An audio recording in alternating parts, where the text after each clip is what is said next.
नमस्कार दोस्तों, मैं आपके सामने एक ऐसी घटना रखने जा रहा हूं जो सिर्फ डराती नहीं है बल्कि इंसान की सोच को भी हिला देती है।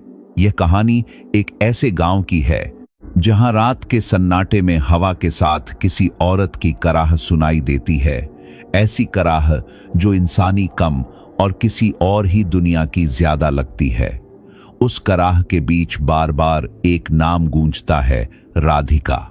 दोस्तों, जब यह बात मैंने पहली बार सुनी थी तो उस रात मेरी आंखों में नींद नहीं थी।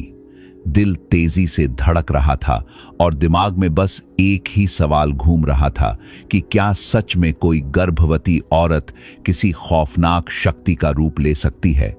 यह कहानी इतनी डरावनी और रहस्यमयी है कि सुनते सुनते आपको लगेगा जैसे आप खुद उस गांव की गलियों में खड़े हैं। कहानी शुरू करने से पहले अगर आप इस चैनल पर नए हैं तो चैनल को सब्सक्राइब कर लीजिए ताकि ऐसी कहानियां आप तक सबसे पहले पहुंचें। और जो लोग पहले से जुड़े हैं उनका दिल से धन्यवाद। अब चलिए बिना वक्त गंवाए मैं आपको यह घटना उसी तरह सुनाता हूं जैसे मुझे मेरे एक जानने वाले ने सुनाई थी। उसका असली नाम मैं नहीं बताऊंगा, पहचान छुपाने के लिए हम उसे समर कहेंगे। उसी की जुबानी यह पूरी बात है। इनगेनी के जान में लगार समर ने कहा था, यह सब मेरे साथ हुआ है और आज भी जब याद करता हूं तो शरीर में सिहरन दौड़ जाती है। मेरी कहानी शुरू होती है उत्तराखंड के एक छोटे से पहाड़ी गांव से जिसका नाम है देवगढ़ी। चारों तरफ ऊंचे पेड़, घुमावदार रास्ते और ठंडी हवाएं जो सर्दियों में हड्डियों तक को जमा देती हैं। मैं वहीं का रहने वाला हूं।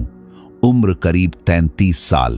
परिवार में मेरी पत्नी काव्या है और 2 बच्चे, बेटा आरव जिसकी उम्र 9 साल है और बेटी मीरा जो 6 साल की है। गांव में मेरी एक छोटी सी जनरल स्टोर की दुकान है। सुबह से शाम तक वहीं बैठकर लोगों से बातें करता हूं। स्वभाव से मैं सीधा सादा इंसान हूं। ज्यादा पढ़ा लिखा नहीं लेकिन मेहनती हूं। अंधेरे से थोड़ा डर लगता है क्योंकि बचपन से सुनता आया था कि रात में अजीब चीजें घूमती हैं, लेकिन कभी नहीं सोचा था कि ऐसा डर मेरी अपनी जिंदगी में उतर आएगा। यह घटना पिछले साल दिसंबर की है। उस रात ठंडी हवा के साथ हल्की बर्फ भी गिर रही थी। गांव में अक्सर बिजली चली जाती है और उस रात भी अंधेरा था। मैं दुकान बंद करके घर लौट रहा था। रास्ता जंगल के पास से होकर जाता है जहां पेड़ों की टहनियां ऐसे फैलती हैं जैसे किसी को पकड़ने के लिए हाथ बढ़ा रही हों। तभी मुझे दूर से एक औरत की तेज कराह सुनाई दी, जैसे कोई बहुत दर्द में हो, लेकिन उस आवाज में कुछ ऐसा था जो दिल को अजीब तरह से डराने लगा। मैं रुक गया। दिल जोर जोर से धड़कने लगा। सोचा शायद कोई जानवर होगा या फिर कोई बीमार औरत, लेकिन इतनी रात में उस रास्ते पर कौन होगा। मैं धीरे धीरे आगे बढ़ा, टॉर्च की रोशनी में रास्ता देखते हुए। आवाज और पास आने लगी। अब साफ शब्द सुनाई दिए, मदद करो, बच्चा बचा लो। यह सुनकर मैं घबरा गया। क्या कोई गर्भवती औरत यहां फंस गई है? मैंने आवाज लगाई, कौन है वहां, क्या मदद चाहिए?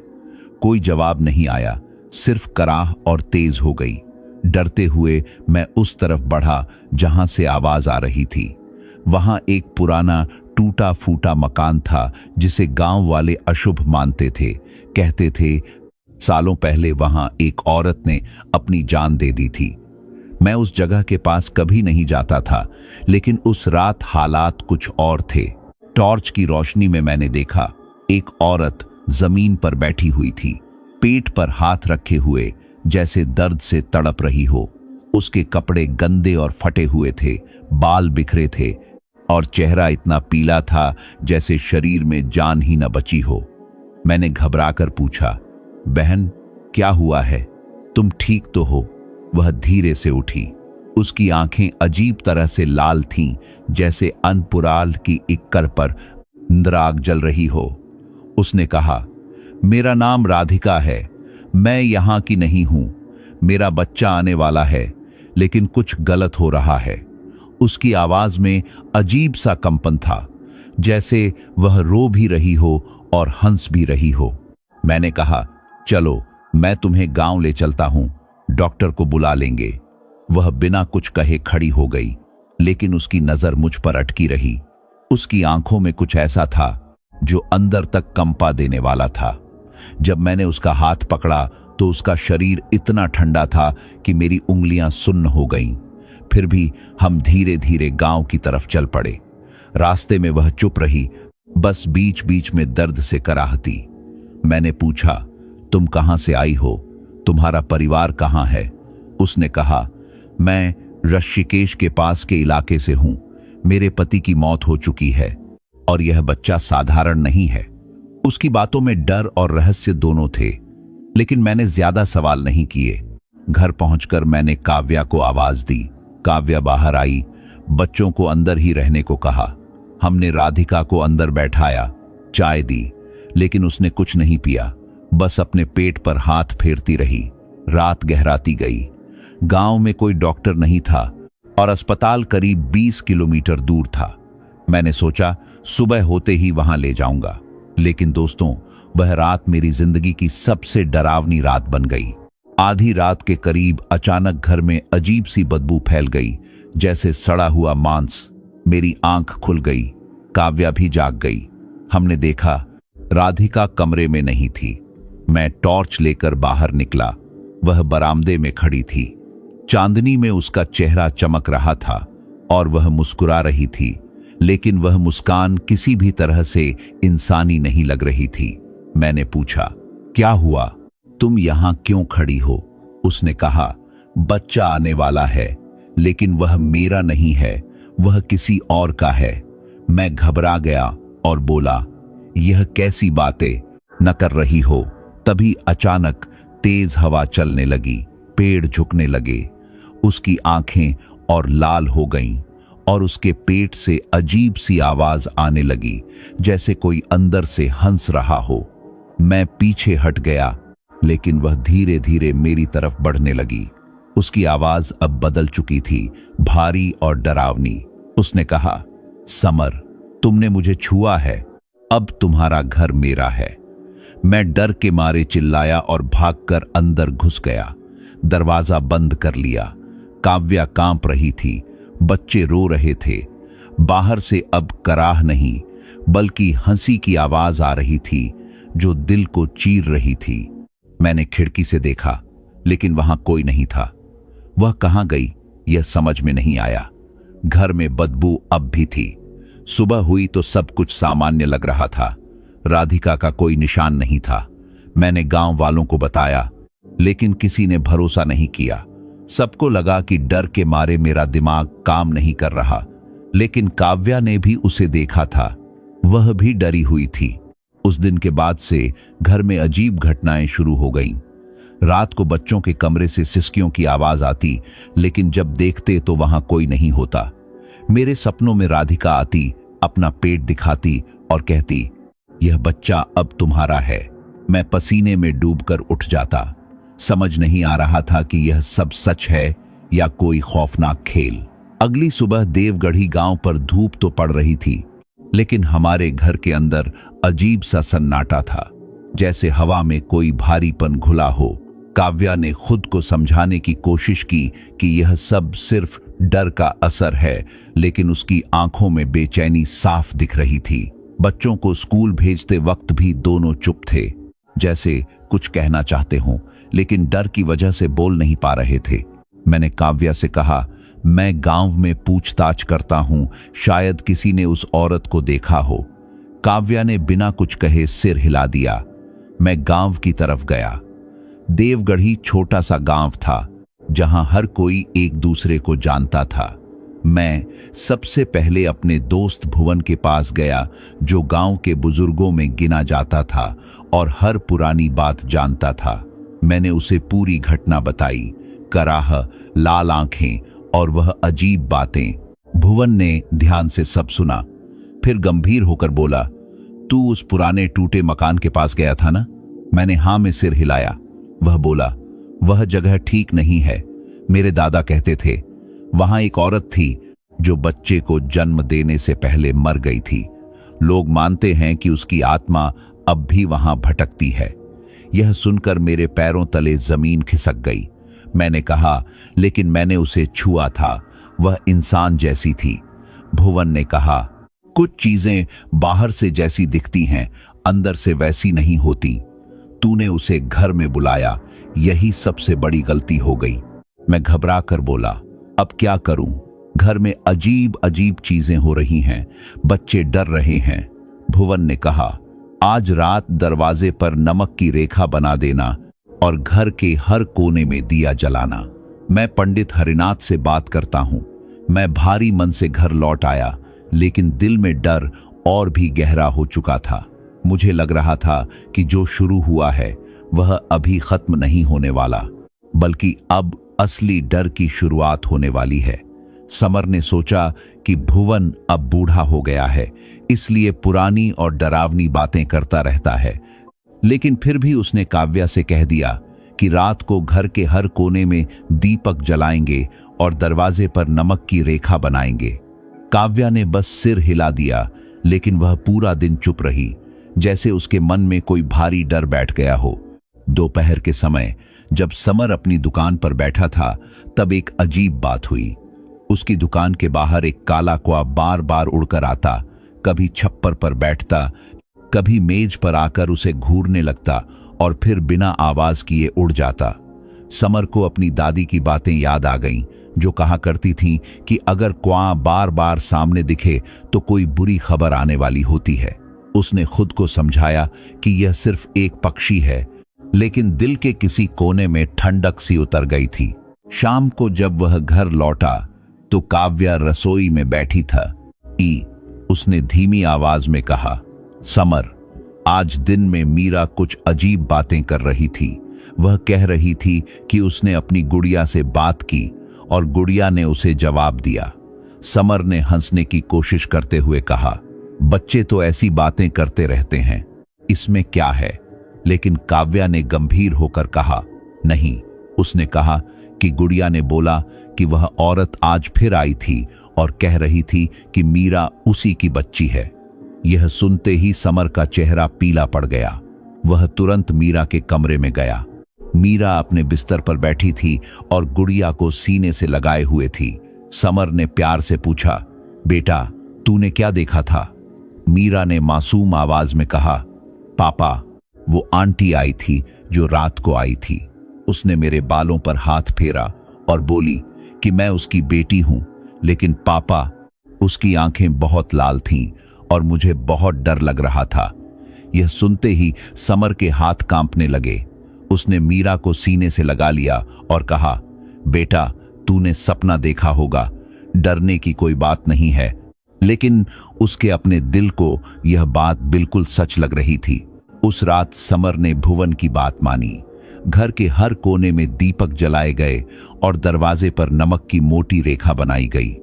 काव्या और बच्चे जल्दी सो गए, लेकिन समर की आंखों से नींद कोसों दूर थी। वह बरामदे में बैठा ठंडी हवा में कांप रहा था और हर आहट पर चौंक जाता था।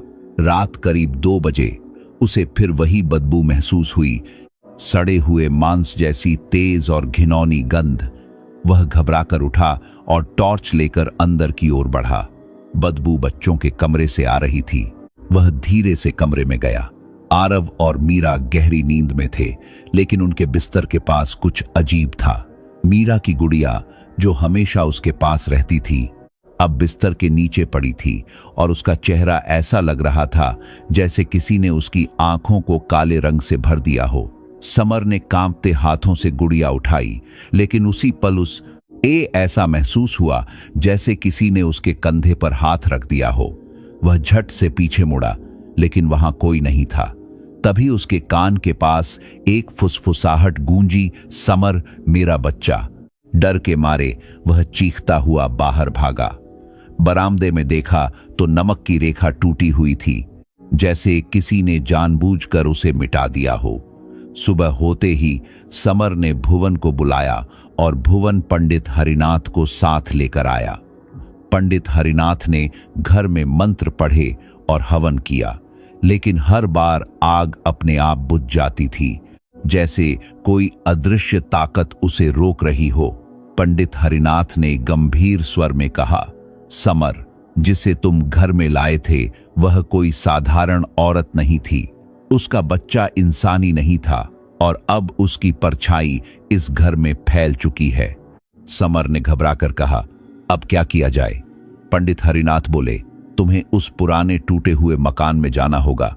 जहां से वह आई थी वहीं तुम्हें सच्चाई मिलेगी, लेकिन अकेले मत जाना। समर का दिल डर से भरा था, लेकिन परिवार की चिंता उससे भी बड़ी थी। वह भुवन, सोहन और रमेश को साथ लेकर उस पुराने मकान की तरफ चल पड़ा। रास्ते में ठंडी हवा और तेज हो गई थी और पेड़ों की टहनियां ऐसे लग रही थीं जैसे उन्हें रोकने की कोशिश कर रही हों। जैसे ही वे उस मकान के पास पहुंचे, समर को फिर वही सड़ी हुई बदबू महसूस हुई। दीवारों पर अजीब खरोंच के निशान थे, जैसे किसी ने नाखूनों से पत्थर को कुरेद दिया हो। अंदर जाने से पहले भुवन ने कहा, समर, जो भी हो, हिम्मत मत हारना। लेकिन समर का दिल कह रहा था कि वे बहुत बड़ी मुसीबत में कदम रख रहे हैं। अंदर घुप अंधेरा था। टॉर्च की रोशनी में उन्हें एक पुराना चूल्हा दिखा, जिसके पास सूखे हुए खून जैसे धब्बे थे। सोहन ने डरते हुए कहा, यह खून तो नया लग रहा है। तभी अचानक ठंडी हवा का तेज झोंका आया और टॉर्च बुझ गई। अंधेरे में एक तेज कराह गूंजी, मेरा बच्चा मुझे दो। चारों डर के मारे चिल्ला पड़े। जब टॉर्च फिर जली तो दीवार पर एक नया निशान उभरा हुआ था। एक औरत का चेहरा लाल आंखों के साथ, और उसके नीचे लिखा था, राधिका। चारों सन्न खड़े थे। दीवार पर बना चेहरा ऐसा लग रहा था जैसे अभी अभी उभरा हो, और उसकी आंखें टॉर्च की रोशनी में चमक रही थीं। सोहन की आवाज कांप रही थी, समर, यह चेहरा तो पहले नहीं था। भुवन ने दीवार को छुआ और झट से हाथ पीछे खींच लिया, जैसे उसे करंट लग गया हो। वह बोला, यह दीवार ठंडी है, लेकिन ऐसा लग रहा है जैसे कोई जिंदा चीज हो। समर ने घबराकर कहा, हमें यहां से निकलना चाहिए, यह जगह ठीक नहीं है। लेकिन रमेश ने कहा, अगर यह औरत तुम्हारे घर तक आ चुकी है तो उसे रोकना ही पड़ेगा, नहीं तो यह फिर आएगी। चारों ने हिम्मत जुटाई और अंदर की ओर बढ़े। फर्श पर धूल जमी थी, लेकिन कुछ जगहों पर पैरों के निशान थे, जैसे कोई नंगे पांव बार बार यहां चला हो। टॉर्च की रोशनी में एक कोने में एक पुराना लकड़ी का बक्सा दिखा, जिस पर जंग लगा ताला लटका हुआ था। भुवन ने कहा, शायद इसमें कोई जवाब हो। समर ने ताला तोड़ने की कोशिश की, लेकिन जैसे ही उसने हाथ लगाया, एक दिल चीर देने वाली चीख गूंजी। सोहन डर के मारे टॉर्च गिरा बैठा और अंधेरे में वह आवाज और तेज हो गई, उसे मत छुओ, वह मेरा है। समर ने जल्दी से टॉर्च उठाई। रोशनी होते ही देखा कि बक्सा खुल चुका था। अंदर पुराने कपड़े, एक टूटी हुई चूड़ी और एक छोटा सा कागज पड़ा था। समर ने कांपते हाथों से कागज उठाया। उस पर लिखा था, वह आएगी, बच्चा उसका है और इसका आंख ठीक कर्मा था। तुमने उसे बुलाया और नीचे तारीख लिखी थी, 1973। समर ने कागज भुवन को दिखाया। भुवन का चेहरा सफेद पड़ गया। उसने कहा, मेरे दादा एक कहानी सुनाते थे। 1973 में इस गांव में एक औरत थी, नाम था श्यामा। वह गर्भवती थी, लेकिन गांव वालों ने उसे डायन कहकर खंडहर में बंद कर दिया। बच्चे के जन्म से पहले ही उसने वहीं दम तोड़ दिया और तब से उसकी आत्मा को यहां भटकता माना जाता है। समर के रोंगटे खड़े हो गए। उसने कहा, तो क्या राधिका वही श्यामा है? भुवन ने कहा, नाम बदले हो सकते हैं, लेकिन आत्मा वही हो सकती है। तभी रमेश ने ऊपर की ओर इशारा किया और चिल्लाया, वहां देखो। टूटी हुई लकड़ियों के बीच कुछ लटक रहा था। टॉर्च की रोशनी डाली गई तो पता चला कि वह एक पुराना फटा हुआ शॉल था, बिल्कुल वैसा ही जैसा राधिका ने पहना था। चारों डर के मारे बाहर की ओर भागे। बाहर की ठंडी हवा में भी उनकी सांसें तेज चल रही थीं। समर ने कहा, मुझे अभी घर जाना होगा। काव्या और बच्चे अकेले हैं। भुवन ने उसे रोकने की कोशिश की, लेकिन समर नहीं रुका। रास्ते में फिर वही बदबू फैल गई और हवा में फुसफुसाहट गूंजी, समर तुम मेरे हो। घर पहुंचकर समर ने दरवाजा खटखटाया। काव्या ने दरवाजा खोला, लेकिन उसका चेहरा देखकर समर का दिल बैठ गया। उसकी आंखें सूनी थीं, जैसे उनमें जान ही न हो। उसने धीरे से कहा, वह फिर आई थी। समर ने घबराकर पूछा, कौन? काव्या ने कांपते हुए कहा, राधिका। वह बच्चों के कमरे में थी, मीरा के बिस्तर पर बैठी थी और उसके बाल सहला रही थी। मैं चिल्लाई तो वह हंसने लगी और अचानक गायब हो गई। समर बच्चों के कमरे में भागा। आरव और मीरा दोनों सो रहे थे, लेकिन मीरा की गुड़िया फिर से बिस्तर के नीचे पड़ी थी और इस बार उसकी आंखें पूरी तरह गायब थीं, जैसे किसी ने उखाड़ ली हों। समर ने काव्या को गले लगा लिया, लेकिन उसका शरीर बर्फ जैसा ठंडा था। उसने कहा, काव्या, हम इस घर में नहीं रह सकते, कुछ बड़ा करना होगा। उसी रात समर ने बच्चों को अपनी बहन के घर भेज दिया, जो पास के गांव में रहती थी। वह काव्या को भी ले जाना चाहता था, लेकिन काव्या ने मना कर दिया। उसने कहा, अगर वह मुझे ढूंढ रही है तो मैं कहीं भी जाऊं, वह आ जाएगी। समर ने गुस्से और डर में कहा, मैं उसे तुम्हारे पास नहीं आने दूंगा। अगले दिन समर फिर भुवन और पंडित हरिनाथ के पास गया। पंडित हरिनाथ ने गंभीर स्वर में कहा, यह आत्मा तुम्हारे बच्चों में अपना खोया हुआ बच्चा देख रही है, इसलिए वह बार बार लौट रही है। समर ने गुस्से में कहा, मेरे बच्चों को कुछ नहीं होगा। पंडित हरिनाथ ने एक पुरानी किताब निकाली, जिसमें कुछ खास मंत्र और एक कठिन रस्म लिखी हुई थी, और वहीं से उस खौफनाक लड़ाई की असली शुरुआत होने वाली थी।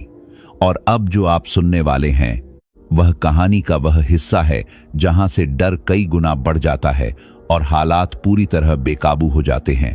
पंडित हरिनाथ ने साफ शब्दों में कहा था कि यह रस्म उसी पुराने टूटे हुए मकान में करनी होगी, लेकिन यह बहुत खतरनाक होगी, क्योंकि अगर आत्मा भड़क गई तो उसे रोक पाना किसी के बस में नहीं रहेगा।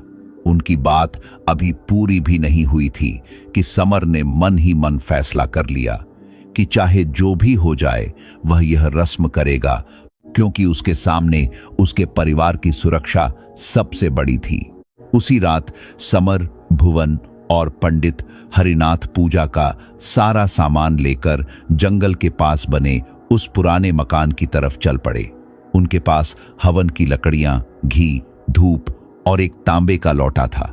जैसे ही वे मकान के पास पहुंचे, हवा अचानक थम गई। ऐसा लग रहा था जैसे पूरा जंगल अपनी सांस रोके खड़ा हो।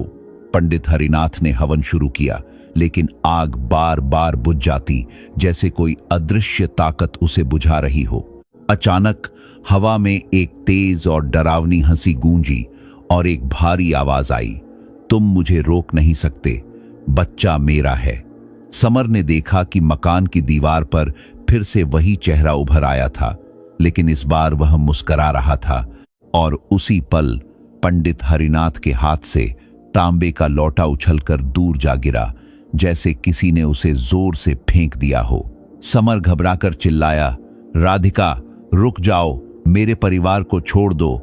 लेकिन जवाब में सिर्फ वह खौफनाक हंसी गूंजती रही और समर ने अपने गले पर एक बर्फ जैसी ठंडी सांस महसूस की। वह घबराकर पीछे मुड़ा, लेकिन वहां कोई नहीं था। तभी उसकी नजर पंडित हरिनाथ पर पड़ी, जो जमीन पर गिरे हुए थे और उनके मुंह से खून बह रहा था।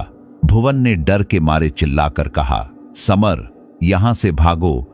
लेकिन समर के पैर जैसे जमीन में गड़ गए थे।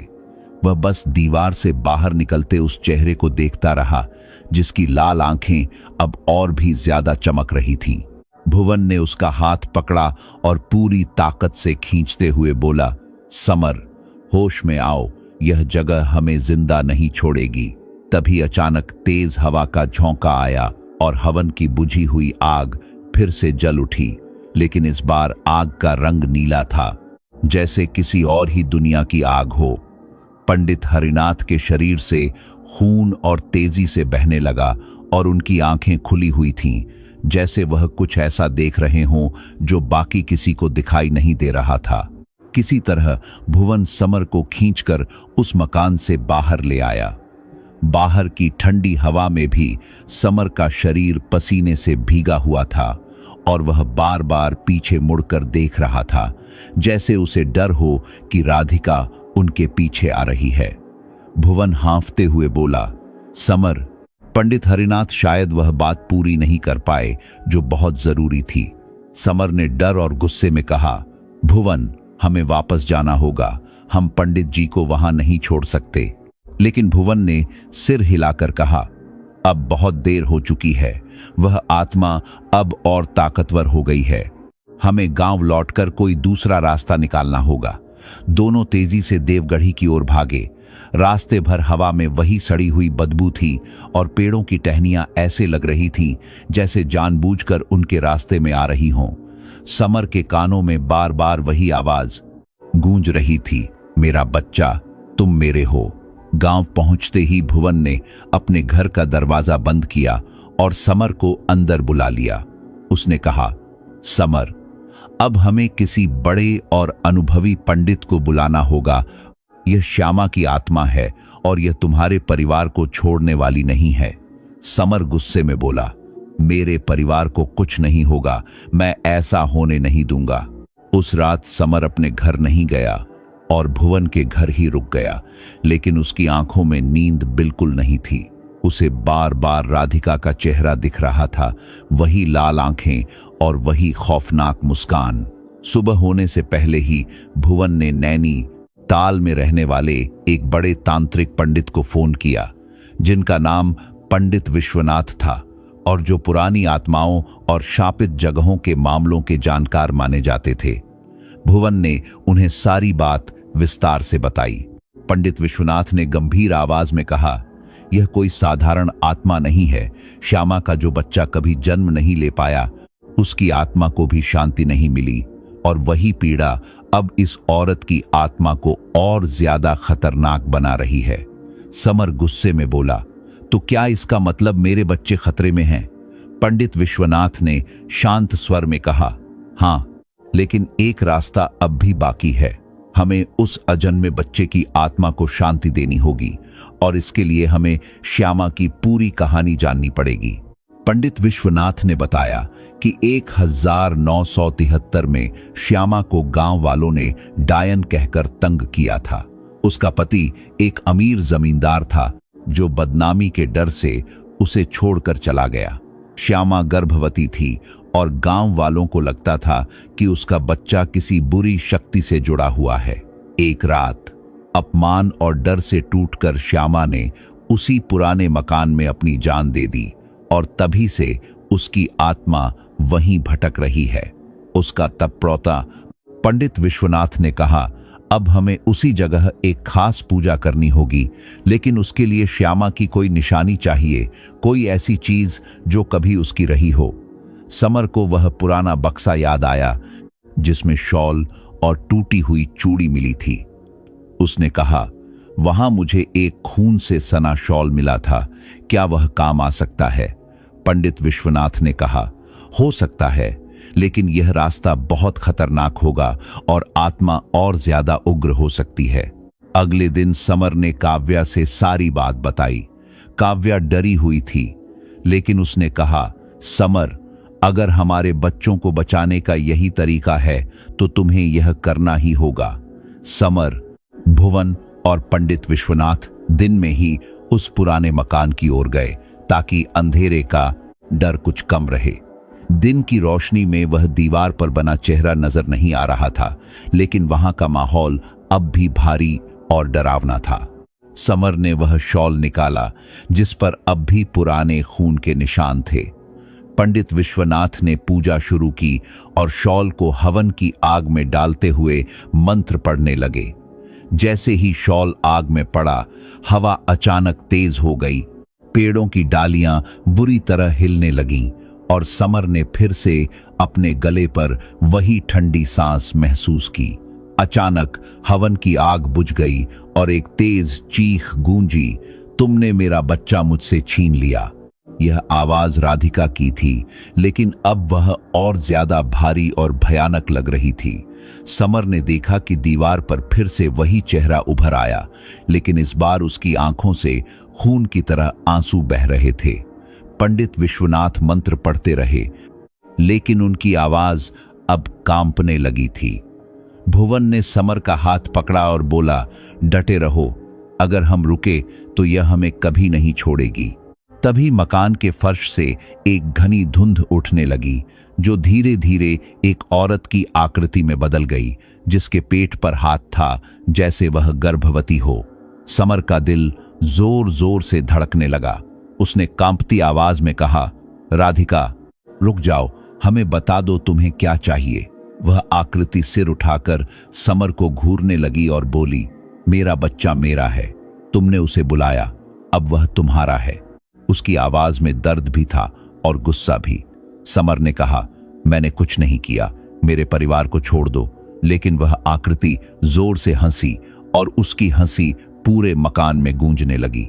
अचानक धुंध गायब हो गई, लेकिन हवा में वही सड़ी हुई बदबू रह गई।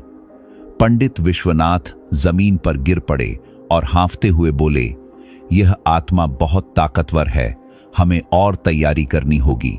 समर गुस्से में बोला, और कितनी तैयारी, मेरे बच्चे खतरे में हैं। पंडित विश्वनाथ ने कहा, हमें श्यामा के पति का पता लगाना होगा, शायद उसी से जुड़ा। उसका असली गुस्सा अब तक शांत नहीं हुआ है। उसी रात समर घर लौटा। काव्या ने कांपती आवाज में बताया कि मीरा फिर से अजीब हरकत कर रही थी। वह रात में उठकर दीवार पर उंगली से कुछ लिख रही थी। मम्मी, मैं आ रही हूं।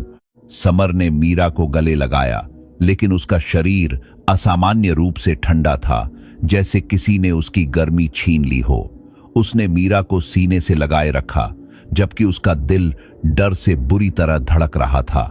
काव्या पास खड़ी थी, उसकी आंखों में आंसू थे, लेकिन डर के मारे वह कुछ बोल नहीं पा रही थी।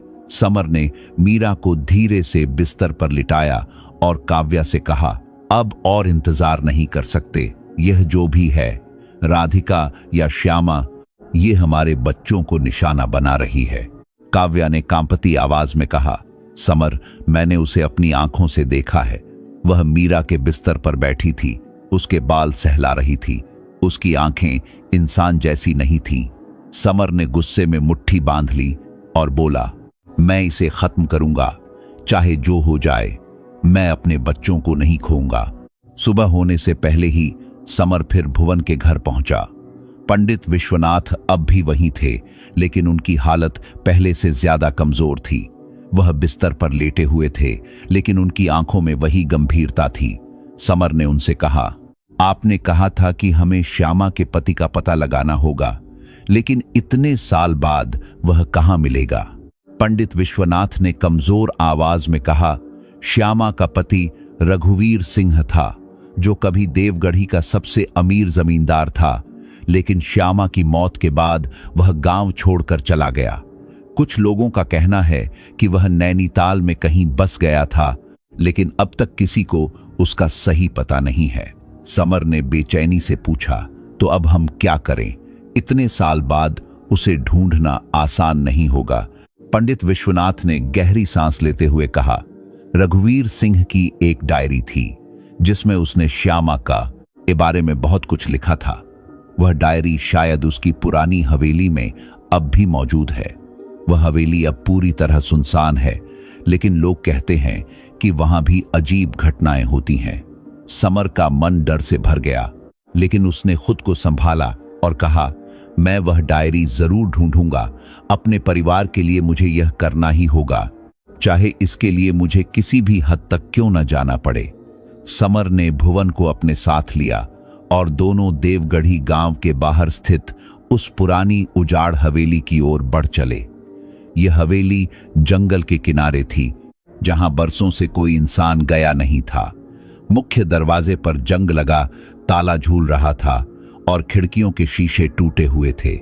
हवा में वही सड़ी हुई बदबू तैर रही थी, जो अब समर को हर जगह महसूस होने लगी थी। भुवन ने घबराई हुई आवाज में कहा, समर, यह जगह सही नहीं लग रही। हमें जल्दी से जो चाहिए वो लेकर निकल जाना चाहिए। समर ने बिना कुछ कहे सिर हिलाया और एक पत्थर से ताले पर वार कर दिया। ताला टूटते ही दरवाजा चरमराते हुए खुल गया।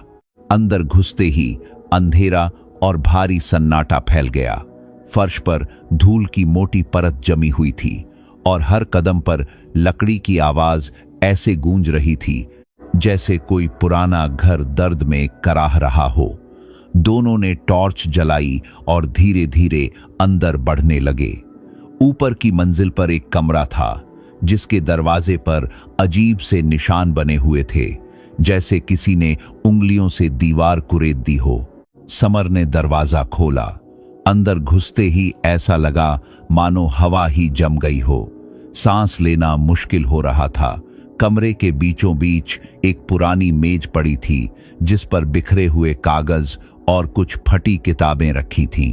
भुवन ने कांपते हाथों से एक मोटी डायरी उठाई और कहा, समर, लगता है यही वो डायरी है जिसकी हमें तलाश थी।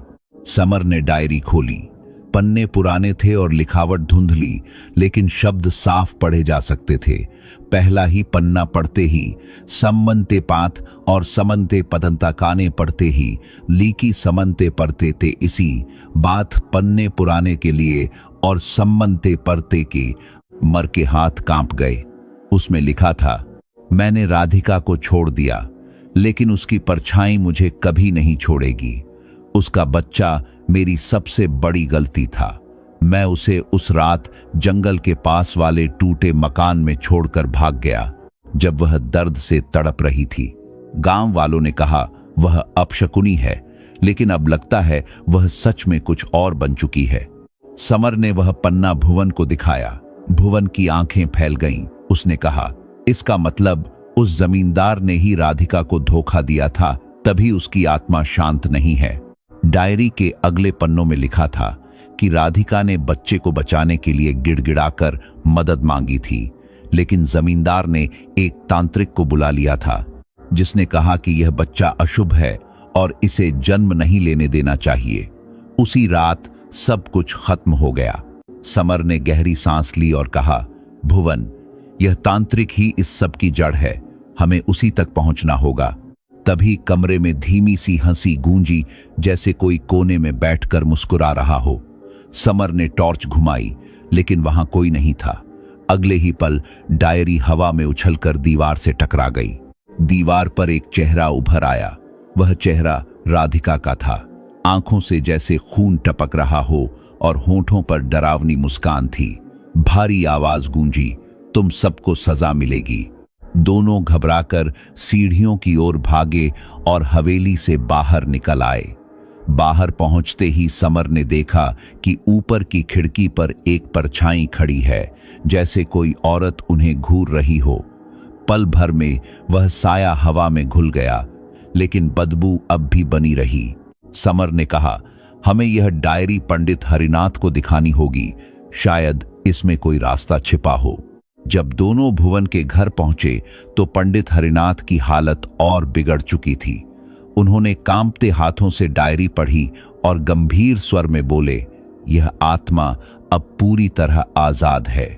वह सिर्फ बदला नहीं, बल्कि अपने अजन्मे बच्चे के लिए नया शरीर ढूंढ रही है। समर ने बेचैनी से पूछा, तो अब हम क्या करें पंडित जी? पंडित हरिनाथ बोले, उस तांत्रिक तक पहुंचना ही होगा या फिर उसकी कोई निशानी ढूंढनी होगी। उस रात समर अपने घर लौटा। काव्या और बच्चे डर के साए में थे। मीरा अब चुप रहने लगी थी और आरव बार बार कह रहा था कि उसे सपने में कोई औरत बुला रही है। समर ने बच्चों को सीने से लगाया, लेकिन तभी उसकी नजर बिस्तर के पास छोटे छोटे पैरों के निशानों पर पड़ी। ऐसे निशान जैसे किसी बच्चे ने अभी अभी वहां चलकर छोड़े हों। काव्या दौड़ती हुई आई और कांपते हुए बोली, समर, ये हमारे बच्चों के नहीं हैं। जब समर बच्चों के कमरे में गया तो दोनों गहरी नींद में थे, लेकिन मीरा की गुड़िया फिर से बिस्तर के नीचे पड़ी थी और इस बार उसका चेहरा पूरी तरह नोचा हुआ था। समर ने काव्या से कहा, अब और इंतजार नहीं कर सकते, जो भी यह है वह हमारे बच्चों के पीछे पड़ चुकी है। काव्या रोते हुए बोली, मुझे बहुत डर लग रहा है। समर ने उसे दिलासा दिया और कहा, मैं कुछ भी हो जाए अपने बच्चों को नहीं खोने दूंगा। सुबह होते ही समर फिर से भुवन के घर पहुंचा। पंडित हरिनाथ ने डायरी में एक नाम दिखाया और कहा, इस तांत्रिक का नाम था काल भैरवी। वह ऋषिकेश के पास जंगलों में रहता था, किसी गुफा में। समर ने बिना सोचे कहा, मैं वहां जाऊंगा। भुवन ने कहा, मैं भी साथ चलूंगा। दोनों जंगल के भीतर गुफा की ओर बढ़े। रास्ते में ठंडी हवा बह रही थी और हर पेड़ के पीछे जैसे कोई छिपा बैठा हो, वही बदबू फिर से लौट आई। गुफा के अंदर अजीब चित्र बने थे और एक कोने में काला कपड़ा और कुछ हड्डियां रखी थी। समर ने कपड़ा हटाया तो नीचे एक लॉकेट मिला जिसमें राधिका की तस्वीर थी। तभी गुफा में भारी आवाज गूंजी, मेरी चीज को मत छुओ। दीवारों से धुंध उठी और राधिका की आकृति सामने आ गई। पेट पर हाथ रखे, आंखों में जलता हुआ दर्द। उसने कहा, काल भैरवी अभी जिंदा है। उसी ने मेरे बच्चे को बांध रखा है। अगर उसे आजाद करना है तो उसी तक पहुंचो। अगले ही पल धुंध गायब हो गई और गुफा का रास्ता खुल गया। समर ने लॉकेट कसकर पकड़ते हुए कहा, अब हमें काल भैरवी को ढूंढना ही होगा। भुवन ने डरे हुए स्वर में कहा, लेकिन अगर वह बहुत ताकतवर हुआ तो? समर बोला, मेरे बच्चों के लिए मैं किसी से भी टकरा जाऊंगा। गांव लौटते समय समर का फोन बजा। दूसरी तरफ काव्या की कांपती हुई आवाज थी। समर के कानों में काव्या की घबराई हुई आवाज गूंज रही थी। उसने फोन पर कहा था कि मीरा फिर से दीवार पर कुछ लिख रही थी। इस बार दीवार पर लिखा था, मम्मी मैं आ चुकी हूं। यह सुनते ही समर का दिल बैठ गया। उसने तेज आवाज में कहा, काव्या, बच्चों को एक पल के लिए भी अकेला मत छोड़ना, मैं अभी आ रहा हूं। समर और भुवन ने गाड़ी को पूरी रफ्तार से देवगढ़ी की ओर मोड़ दिया। रात गहरी हो चुकी थी और ठंडी हवा जंगल के पेड़ों से टकराकर ऐसे आवाज कर रही थी जैसे कोई उन्हें रोकने की कोशिश कर रहा हो। रास्ते में बिजली चमक रही थी और हर चमक में जंगल और भी डरावना लग रहा था। समर की उंगलियां बार बार उसकी जेब में रखे लॉकेट को छू रही थीं। उसी लॉकेट में राधिका की तस्वीर थी, लाल आंखें और वही चेहरा जो गुफा में उनसे बात कर रहा था। उसके कानों में बार बार वही शब्द गूंज रहे थे, काल भैरवी जिंदा है, उसे ढूंढो। लेकिन उस वक्त समर के लिए सबसे बड़ा डर मीरा थी, उसकी मासूम बेटी जो अब उस आत्मा की पकड़ में आ चुकी थी। समर ने घबराई हुई आवाज में कहा, भुवन, अगर मीरा को कुछ हो गया तो मैं खुद को कभी माफ नहीं कर पाऊंगा। भुवन ने उसका कंधा दबाते हुए कहा, समर हिम्मत रख, हम कुछ न कुछ रास्ता जरूर निकाल लेंगे। जब वे समर की बहन के घर पहुंचे जहां काव्या और बच्चे रुके हुए थे, तब आसमान बादलों से ढका हुआ था और तेज बारिश शुरू हो चुकी थी। समर ने दरवाजा जोर से खटखटाया। काव्या ने जैसे ही दरवाजा खोला, समर का दिल और बैठ गया। उसकी आंखें सूजी हुई थीं और चेहरा डर से पीला पड़ा था। काव्या ने कांपते हुए कहा, समर, मीरा ठीक नहीं है, वह बस यही बोल रही है, मम्मी मैं आ चुकी हूं। समर दौड़कर मीरा के कमरे में पहुंचा। मीरा बिस्तर पर सीधी बैठी थी, हाथ में पेंसिल पकड़े हुए। उसकी आंखें खाली और बेजान लग रही थी। दीवार पर वही शब्द लिखे थे, मम्मी मैं आ चुकी हूं, लेकिन इस बार वे शब्द लाल थे, जैसे किसी ने खून से लिख दिए हों। समर ने मीरा को सीने से लगा लिया, लेकिन उसका शरीर इतना ठंडा था कि समर के हाथ कांपने लगे। उसने कांपती आवाज में पूछा, बेटा मुझे बता, तुझे क्या दिखाई देता है? मीरा ने धीरे से आंखें उठाईं और बोली, पापा, एक औरत आती है, वह कहती है कि मैं उसकी बेटी हूं, लेकिन पापा मुझे बहुत डर लगता है। समर की आंखों से आंसू बहने लगे। उसने काव्या की ओर देखा और कहा, तुम और आरव यहीं रहो, मैं मीरा को लेकर भुवन के घर जा रहा हूं, पंडित हरिनाथ वहीं हैं। काव्या ने डरते हुए कहा, समर उसे कहीं मत ले जाओ, बाहर और खतरा है। लेकिन समर ने सिर हिलाया और कहा, अगर मैं कुछ नहीं करूंगा तो यह साया मेरी बेटी को मुझसे छीन लेगा। समर मीरा को गोद में लेकर भुवन के घर पहुंचा। पंडित हरिनाथ अब कुछ संभले हुए थे, लेकिन उनकी आवाज में अब भी थकान थी। समर ने उन्हें लॉकेट दिखाया और मीरा की हालत बताई। पंडित हरिनाथ ने लॉकेट को गौर से देखा और बोले, यह सिर्फ राधिका का नहीं है, इसमें तांत्रिक शक्ति भी बंद है। यह जरूर काल भैरवी ने बनाया होगा। इस लॉकेट को तोड़ना पड़ेगा, लेकिन बिना उसे ढूंढे यह संभव नहीं है। समर ने बेचैनी से कहा, पंडित जी, वह तांत्रिक मिलेगा कहां? और अगर वह इतना ताकतवर है तो हम उसे कैसे रोकेंगे? पंडित हरिनाथ बोले, ऋषिकेश के पास जंगल में एक पुराना मंदिर है, वहीं वह साधना करता था। अगर वह जिंदा है तो वहीं मिलेगा। समर ने मीरा को भुवन की पत्नी के पास छोड़ा और खुद भुवन के साथ जंगल की ओर निकल पड़ा। रास्ते में बारिश और तेज हो गई थी और बिजली की रोशनी में पेड़ों की परछाइयां अजीब आकार ले रही थीं। समर को लग रहा था कि उसकी जेब में रखा लॉकेट धीरे धीरे गर्म हो रहा है, जैसे उसमें कुछ जाग रहा हो। घंटों बाद वे उस पुराने मंदिर तक पहुंचे। मंदिर की दीवारों पर काले जलने के निशान थे और अंदर एक टूटी हुई मूर्ति के सामने कुछ मोमबत्तियां जल रही थीं, जैसे कोई थोड़ी देर पहले ही वहां मौजूद रहा हो। समर ने धीमे से कहा, भुवन, यहां कोई है। उसी पल मंदिर के कोने में एक बूढ़ा आदमी दिखा। झुकी हुई कमर, गहरी झुर्रियां और आंखें जो किसी और ही दुनिया को देख रही थीं। समर ने हिम्मत जुटाकर पूछा, क्या आप ही काल भैरवी हैं? बूढ़े ने सूखी हंसी हंसी और कहा, तुम राधिका के लिए आए हो, है ना? मैंने उसे बांधने की कोशिश की थी, लेकिन वह मुझसे भी ज्यादा ताकतवर निकली।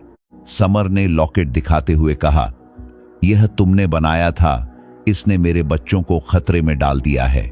काल भैरवी ने सिर हिलाकर कहा, मैंने उसे रोका था, लेकिन जब तुमने उसकी चीजों को छुआ तो वह और मजबूत हो गई। यह लॉकेट उसकी आत्मा का हिस्सा है, इसे तोड़ोगे तो वह और भड़क उठेगी। समर ने गुस्से से कहा, मुझे रास्ता चाहिए, मेरे बच्चों को बचाने का रास्ता। काल भैरवी ने थकी हुई आवाज में कहा, सिर्फ एक ही उपाय है, राधिका के अजन्मे बच्चे की आत्मा को शांति देनी होगी, लेकिन इसके बदले किसी को अपनी जगह देनी पड़ेगी। तभी मंदिर में तेज हवा चली और सारी मोमबत्तियां बुझ गईं। सड़ी हुई बदबू फैल गई और दीवार पर राधिका का चेहरा उभर आया। उसके पेट से एक छोटा साया बाहर आने लगा, जो धीरे धीरे बच्चे के आकार में बदल रहा था, लेकिन उसकी आंखें खाली गड्ढों जैसी थीं। भुवन ने घबराकर कहा, समर, यह कोई साधारण बच्चा नहीं है। काल भैरवी कांपते हुए बोला, यह उसकी पीड़ा है, उसका बदला है। समर ने चीख कर कहा, मेरी बेटी को छोड़ दो। लेकिन वह साया धीरे धीरे समर की ओर बढ़ने लगा। भुवन ने समर का हाथ खींचा, लेकिन समर ने लॉकेट को जमीन पर दे मारा और पूरी ताकत से उसे तोड़ दिया। काला धुआं हवा में फैल गया और राधिका की चीख पूरे मंदिर में गूंज उठी। साया कांपने लगा और धीरे धीरे हवा में घुल गया, लेकिन दीवार पर बना चेहरा अब भी मौजूद था। काल भैरवी ने डरते हुए कहा, तुमने उसे और आजाद कर दिया है, अब वह रुकेगी नहीं। समर और भुवन वहां से भाग निकले। जंगल में अब भी वही फुसफुसाहट गूंज रही थी, तुमने मेरा बच्चा छीना। जब वे वापस पहुंचे, पंडित हरिनाथ पहले से बाहर बैठे थे। समर ने सारी बात बता दी। पंडित हरिनाथ ने गंभीर होकर कहा, अब वह सिर्फ बच्चों को नहीं, तुम्हारी आत्मा को भी निशाना बनाएगी। समर ने टूटती हुई आवाज में कहा, पंडित जी, वह मेरी बेटी को क्यों बुला रही है? आखिर वह चाहती क्या है? पंडित हरिनाथ ने गंभीर आवाज में कहा कि श्यामा को यह भ्रम हो गया है कि तुम्हारी बेटी मीरा में उसका बच्चा जन्म ले सकता है। यही वजह है कि वह मीरा के पीछे पड़ी है। अब एक आखिरी और बहुत खतरनाक पूजा करनी होगी, लेकिन उसके लिए हमें श्यामा की हड्डियां ढूंढनी होंगी। वे उसी पुराने टूटे हुए मकान में कहीं दबी हुई हैं जो जंगल के पास है। समर का दिल डर से भर गया, लेकिन उसने खुद को संभाला और कहा कि वह किसी भी हालत में हड्डियां ढूंढेगा, बस उसकी बेटी को कुछ नहीं होना चाहिए। पंडित हरिनाथ ने चेतावनी दी कि यह पूजा आसान नहीं होगी। श्यामा की आत्मा तुम्हें रोकने की पूरी कोशिश करेगी। समर ने बिना कुछ कहे सिर हिला दिया और बोला कि अपने बच्चों के लिए वह किसी भी हद तक जा सकता है। उसी रात समर ने काव्या को फोन किया। काव्या की आवाज कांप रही थी। उसने घबराकर बताया कि मीरा का व्यवहार और भी अजीब हो गया है। वह आधी रात को उठकर खिड़की के पास खड़ी हो जाती है और कहती है, मम्मी, वो मुझे बुला रही है। समर ने घबराकर कहा कि मीरा को अकेला मत छोड़ना, मैं सुबह होते ही जंगल के पास वाले पुराने मकान में जाऊंगा। फोन रखते ही समर को अपनी पीठ के पीछे किसी की ठंडी सांस महसूस हुई। वह तुरंत पलटा, लेकिन वहां कोई नहीं था। फिर भी कमरे में सड़े हुए मांस जैसी बदबू फैल चुकी थी और फर्श पर छोटे छोटे गीले पैरों के निशान उभर आए थे, जो धीरे धीरे उसकी ओर बढ़ रहे थे। समर की नजरें उन निशानों पर जमी रह गईं। ऐसा लग रहा था जैसे वे निशान खुद चल रहे हों। हर कदम के साथ बदबू और तेज होती जा रही थी। उसका पूरा शरीर कांप रहा था। फिर भी उसने पूरी ताकत से चिल्लाकर कहा, श्यामा, मेरे बच्चों को छोड़ दे, तुझसे जो लेना है मुझसे ले ले। कमरे में उसकी आवाज गूंज गई, लेकिन जवाब में दीवारों के भीतर से आती हुई एक ठंडी और डरावनी हंसी सुनाई दी। तभी गांव के पंचभुवन ने समर का कंधा पकड़कर कहा कि अब और इंतजार नहीं किया जा सकता, हमें अभी उसी पुराने मकान में जाना होगा। अगर हड्डियां वहीं हैं तो हमें तुरंत उन्हें ढूंढना होगा। समर ने डरते हुए कहा कि अगर उसके साथ कुछ हो जाए तो उसके बच्चों का ध्यान रखना। तभी पंडित हरिनाथ ने कमजोर लेकिन दृढ़ आवाज में कहा कि समर अकेला नहीं जाएगा, वह खुद भी साथ चलेंगे, क्योंकि पूजा के बिना आत्मा को शांत नहीं किया जा सकता। थोड़ी देर बाद समर, भुवन और पंडित हरिनाथ बारिश के थमने के बाद जंगल की ओर बढ़ चले। आसमान में काले बादल थे और हवा में अजीब सी सनसनाहट थी। जैसे ही वे पुराने टूटे हुए मकान के पास पहुंचे, समर को फिर वही सड़ी हुई गंध महसूस हुई। उसने जेब में रखे लॉकेट के टुकड़ों को छुआ, जिनमें अब भी अजीब सी कंपन महसूस हो रही थी। मकान के अंदर का माहौल और भी डरावना था। दीवारों पर अब चेहरा तो नहीं था, लेकिन फर्श पर खून जैसे गहरे काले धब्बे फैल चुके थे। पंडित हरिनाथ ने कहा कि हड्डियां शायद फर्श के नीचे दबी होंगी। समर और भुवन ने मिलकर वहीं खुदाई शुरू की जहां धब्बे सबसे ज्यादा गहरे थे। कुछ देर बाद फावड़े से टकराकर एक सख्त चीज की आवाज आई। मिट्टी हटाई गई तो वहां एक बहुत छोटा कंकाल निकला, इतना छोटा कि वह किसी अजन्मे बच्चे का लग रहा था। समर की आंखों से आंसू निकल आए। कांपती आवाज में उसने पूछा कि क्या यही श्यामा के बच्चे की हड्डियां हैं? पंडित हरिनाथ ने सिर झुकाकर कहा कि हां, यही वही आत्मा है जो अभी तक भटक रही है। उन्होंने हवन की तैयारी शुरू की। हड्डियों को कपड़े में लपेटकर हवन कुंड के पास रखा और मंत्र पढ़ने लगे। लेकिन जैसे ही मंत्र तेज हुए, तेज हवा चली, हवन की आग नीली हो गई और एक भयानक चीख गूंजी, मेरा बच्चा, तुमने मेरे बच्चे को छुआ। छत से एक काला साया नीचे उतरता दिखाई दिया। वह श्यामा थी, जिसका चेहरा पहले से भी ज्यादा डरावना हो चुका था। उसकी आंखें काली थीं और पेट अब भी उभरा हुआ था, जैसे वह अब भी गर्भवती हो। वह चीखती हुई बोली कि अब तुम्हारा बच्चा मेरा होगा। समर ने पूरी ताकत से चिल्लाया कि वह मीरा को नहीं छू सकती। पंडित हरिनाथ कांपती आवाज में मंत्र पढ़ते रहे। तभी अचानक हवन की आग बुझ गई और चारों ओर घुप अंधेरा छा गया। भुवन घबराकर चिल्लाया, लेकिन समर के शरीर में जैसे जान ही नहीं बची थी। तभी उसे अपने कंधे पर ठंडा हाथ महसूस हुआ। श्यामा उसके बिल्कुल पीछे खड़ी थी और धीरे से फुसफुसाई कि उसे उसका खून चाहिए। समर ने आखिरी हिम्मत जुटाई और लॉकेट के टुकड़े उसकी ओर फेंक दिए। हवा में तैरते ही श्यामा की चीख और तेज हो गई। पंडित हरिनाथ ने तेज मंत्र पढ़े और आग दोबारा जल उठी। काला धुआं उठा और साय को घेरने लगा। कुछ ही पलों में साया गायब हो गया और हड्डियां राख बन चुकी थीं। पंडित हरिनाथ थककर जमीन पर बैठ गए और बोले कि श्यामा शांत हो गई है, लेकिन उसका बच्चा अब भी मुक्त है। समर घबराकर अपनी बहन के घर पहुंचा, जहां काव्या और बच्चे थे। मीरा ने बताया कि औरत तो चली गई, लेकिन बच्चा अब भी उसे दिखता है। इसके बाद पंडित हरिनाथ के कहने पर सभी दोबारा समर के घर लौटे। वहां आखिरी अनुष्ठान किया गया। मीरा को हवन के पास बिठाया गया और आरव डर के मारे काव्या की गोद में दुबका रहा। जैसे ही मंत्र तेज हुए, घर में बच्चे के रोने जैसी आवाज गूंजी और मीरा पर साया हावी होने लगा। आखिरकार सफेद रोशनी में वह साया घुल गया और मीरा सामान्य हो गई। पंडित हरिनाथ ने कहा कि अब दोनों आत्माएं शांत हो चुकी हैं, लेकिन यह सब एक निर्दोष औरत के साथ हुए अन्याय की वजह से हुआ था। कहानी यहीं खत्म होती है, लेकिन सवाल अब भी बाकी है कि क्या साया सच में चला गया या बस छिप गया है।